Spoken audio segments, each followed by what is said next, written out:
僕の学校ちょっともうスマホも電車でいじっちゃいけないぐらい高速厳しくて、でも2ブロックにとかしたらもうこう反省文みたいなところでも正直レゲエ好きだからめっちゃドレッドしたいし、しかもアメリカの学校はもう小学生とかでももうドレッドとかそういう結構日本でいう奇抜な髪型とか入れられてるのをやってるから、やっぱ日本の学校とかはちょっと個性制限してるなと思う。本当にそうだと本当にもうめっちゃ同意してて、でさっきの前のトピックで話したのがなんか僕が話したのがなんか政治家の人でもなんかドレッドにしたい人いるかもしれないけど、当選のためにその同じような髪型にしてる人が多いみたいな、そういう話したけど、例えばその学校の校則にも似たようなとこあると思ってて、例えばさっき話したようにドレッドにしたいけど学校の校則でできないみたいな、その個性を外見にその表現するっていう自由をその校則がもう全部奪っちゃってるっていうのがあると思うから、だからもう本当に校則はマジで本当にその個性を制限してるなっていうふうに思います。でも校則は別に個性を殺すわけではない。殺しはしないけど、そのなんか自分の個性と向き合うなんかその自由っていうか伸び伸びさみたいなのを制限してしまうものだと思う。でも私インターナショナルスクール行ってアメリカンスクールに、もう小中高ずっと通ってたんだけど、もちろん自由で髪色も小学校から染めていいし制服もないし、でなんか私の学年はせめてなんかみんないろんなスタイルの子がいて、でなんか批判し合わないで認め合うみたいな、だからそれぞれが自分の個性をなんていうの、自分の個性と向き合えたっていう、そういう環境にいたからこそ制服着ててなんか同じ服を着ることから生まれる仲間意識みたいなのがすごく違和感で、例えば高校受験の時とか、あそこの高校のなんか制服かわいいからあそこにしようとかって言ってる子とか、なんか同じ服を着たいからでなんか同じ服を着ることからなんかみんな仲間みたい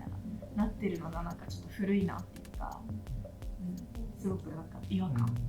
だった。外見は多分僕は個性を表現してないと思ってるから、だから多分校則でスカートが長くされても多分2ブロック禁止ってなっても、僕はそれは個性が拘束されてるわけじゃないと思うんだよね。外見は多分個性を表現しないっていうのは、多分個性っていうのは自分の中にある。基本的にはその自分がどう思ってるか、例えば校則が厳しいで、いやこの校則いらないんじゃねみたいな、いや俺はもっとなんか2ブロックとかリーベントにしたいって思ってる、それがすでに個性だと思うから、例えばそれで外見が制限されたとしてもその人の個性、思ってることが変わることはないから、だから校則で外見とか例えば規律とかができたとしてもその人の個性が潰れるっていうのはまた別の話だから違うかなっていうのは思う。でもなんかなんていうの、自分の個性が何なのかっていう知る、なんかその実験できないっていうか、例えばいろんなファッションができてなんかいろんなスタイルができる環境にいたら、なんかその自分の個性が何なのかっていうのを自分でも知る環境があるっていうか、でもなんかその制限されてるとなんだろう、それがし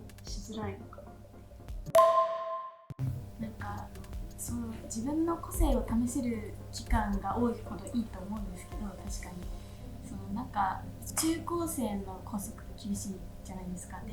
中高生ってやっぱ親のお金ぐらいしか収入がないので、子供はだからまあバイトをする子もいるかもしれないけど、基本なんか学業1みたいな感じじゃないですか。でそういう時期になんかもし周りの子がなんか私黒髪しかやってないのにみんな金髪だし、いろんなピアス持ってるし、なんか高いネックレス持ってていいなって思う、なんかこう見た目で個性を表現しなければならないって、なんかこう脅迫観念じゃないけど、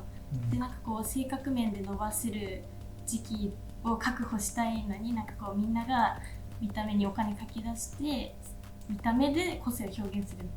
ことばっかり伸びるっていう面もあると思うので、なんかそういう金銭の格差を校則はなんか守ってくれるんじゃないかなってちょっと思いました。見た目だけじゃないとは思うんでね、その個性って。なんか例えばあと外見を縛る校則の話が出たけど、他にあるの、例えば外に泊まりに行くときに学校に届け出ないといけないとか、例えば恋愛禁止とか、本当になんかありえないような校則がいっぱいあるじゃない、日本って。で、それって例えばじゃあ何を縛るかっていうと、外に泊まりに行くのにも学校に届け出ないといけないから、旅行が自由にできない。だからいっぱい外に出たいけど出れない。それも個性を縛っていることだと思うし、だから挙句の果てにはやっぱりこう先生たちの顔色を伺うような子供が育っちゃうと思うので、それはやっぱり個性を縛るってことだと思うし、でその結果やっぱり大人になった時に自分の言いたいことを自由に主張できないような大人たちがいっぱい出てきちゃうと思うので、そうなると例えばじゃあパワハラを受けてますってなった時にでもやっぱり小さい頃から大人の顔色を伺うようなその校則のせいで自分のそのパワハラを受けてますって被害を思うように主張できないとか、でも僕も悪いところあったかもしれないしなみたいな自分を責めちゃうとかあると思うから、だからやっぱり校則ってその外見だけじゃなくて自分の内面の個性っ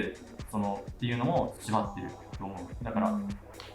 絶対にその校則っていうのは個性を縛ってるっていうのは俺はちょっと譲れないところかなと思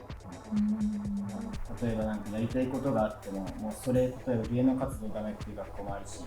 本当はやりたいと思ってもできないし、しかも髪型も例えばもうこういうのにしましょうとか、ツーブロックダメですってみんな同じにしてる時点で、そういう個性とかもなくなってると思うんで、俺もそこは制限してるなと思う。例えば制服は自分そんなに否定派じゃないんですよ。制服はあってもいいと思うし、だけどなんでさ、なんかでも日本って結構今は変わってるのかもしれないけど、女の子はスカートで男の子はズボン、結構まだ選べない学校いっぱいあるじゃないですか。それってもうなんか今度ジェンダーの話にもなってくるし、じゃあ心が女の子で体と心が女の子に体が男の子はどうすればいいんだとかで、自分は性別を決めたくない人はどうすればいいんだとか、そういう話になってきちゃうと、個性とか以前になんかその人自身を否定されているのではないかと思うから、例えば制服があって着れるか着れるか選べなくなればいいんじゃないかなって思います。本当に制服を着るか着ないかの自由ってすごい大事だと思ってて、例えばさっきやっぱり自分を表現するっていうのが結構すごい言ってたけど、でも自分を表現したくない人ってまだ学生だったりいると思うんです、生徒とか。まだ自分が何者なのか分かんないから、とりあえずみんなに合わせたいっていうのもそれも自由だと思うし、それもある種のその年齢特有の個性、その人の個性だと思うから、だから私はまだその制服を着ていたいです。周りに合わせていたいです。周りの人たちと同じような見た目がいいですっていうのも、そういう自由も別に守られるべきだと思うけど、でもやっぱりそういうことを考えてない人の自由っていうのも守られるべきだと思うから、だからやっぱり校則っていうのは一旦なくして、でも制服は残しておいて、制服着た人はこれ着てどうぞっていうのが一番みんなの幸せが守られるんじゃないかなと思う。